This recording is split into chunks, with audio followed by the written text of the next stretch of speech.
இயேசு நாமத்தில் வாழ்த்துக்கள். நீதிமொழிகள் புஸ்தகம் 15ஆம் அதிகாரம் 13வது வசனம். மன மகிழ்ச்சி முக மலர்ச்சியை தரும், மன துக்கத்தினாலே ஆவி முறிந்து போகும். மன மகிழ்ச்சியோடு எப்பொழுதும் நாம் இருக்க வேண்டும். மன மகிழ்ச்சி தான் அது ஒரு புன்னகையோடு கூடிய நம்முடைய ஒரு முகம். இதைத்தான் வேதம் அநேக இடங்களில் சூழ்நிலைகள் எப்படி இருந்தாலும் நம்ம கடினமான பாதையில் நடந்தாலும் கர்த்தருக்குள்ளே சந்தோஷமாயிருங்கள். மறுபடியும் சொல்லுகிறேன், கர்த்தருக்குள்ளே சந்தோஷமாயிருங்கள்.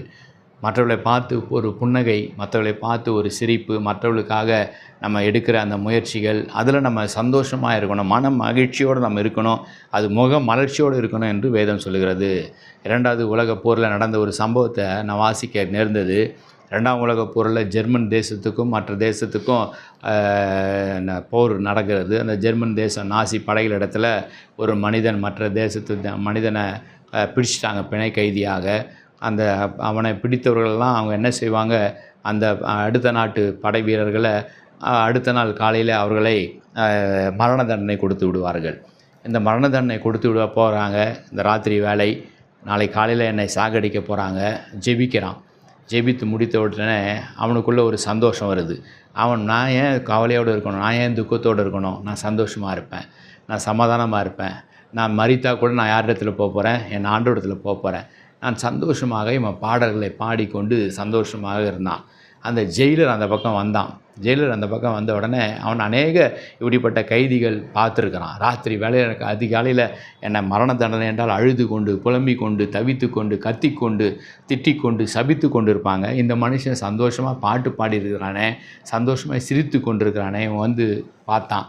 கதவு வழியாக பார்க்கும் பொழுது அவனை பார்த்து மீண்டுமாக இவன் சிரித்த உடனே அவன் பேச ஆரம்பித்தான். ஜெயிலர், உனக்கு திருமணம் ஆகிவிட்டதா என்று கேட்டான். ஆமாம், எனக்கு 2 மனைவி உண்டு, 2 பிள்ளைகள் உண்டு என்று சொல்லி தன்னுடைய பர்ஸ்லேருந்து அந்த புகைப்படத்தை எடுத்து காட்டினான். அதை பார்த்தான். அந்த ஜெயிலரும் சொன்னான், ஆமாம், இதே போல் எனக்கும் மனைவி 2 பிள்ளைங்க, இதே வயதில் பிள்ளைங்க இருக்கிறாங்க அப்படின்னு இவனும் சிரித்து கொண்டே மகிழ்ச்சியோட அப்படியா சந்தோஷம், கர்த்தர் அவர்களை ஆசீர்வதிக்கட்டும் என்று சொன்னான்.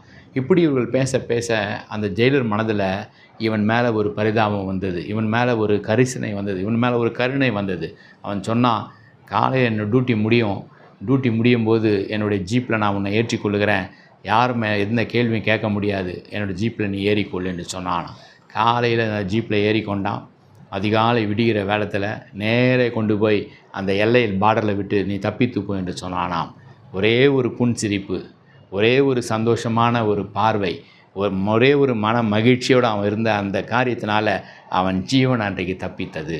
அவன் அநேக ஆண்டுகள் வாழ்ந்து சந்தோஷமாக தன்னுடைய குடும்பத்தோடு இருந்தான் என்று பார்க்கிறோம். ஒரு புன்சிரிப்பு உங்கள் வாழ்க்கையில் மாற்றத்தை உண்டாக்கும். ஒரு புன்னகை உங்கள் வாழ்க்கையில் மாற்றத்தை உண்டாக்கும். ஒரு மனமகிழ்ச்சி முகமலர்ச்சியுடன் நீங்கள் இருந்தால் உங்கள் வாழ்க்கையை கர்த்தர் நிச்சயமாக ஆஸ்வதிப்பார். அப்படி கர்த்தருக்குள்ளே எப்பொழுதும் சந்தோஷமாக இருப்போம்.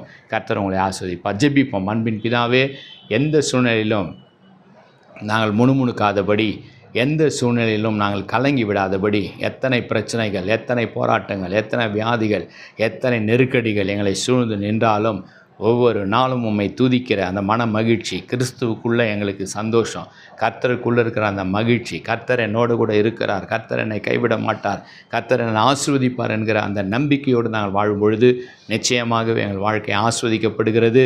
நன்றி செலுத்துகிறோம். அந்த மகிழ்ச்சியோடு இருக்க எங்களுக்கு கிருபை தாங்க. இயேசுவின் மூலமாக நல்ல பிதாவே, ஆமேன். God bless you.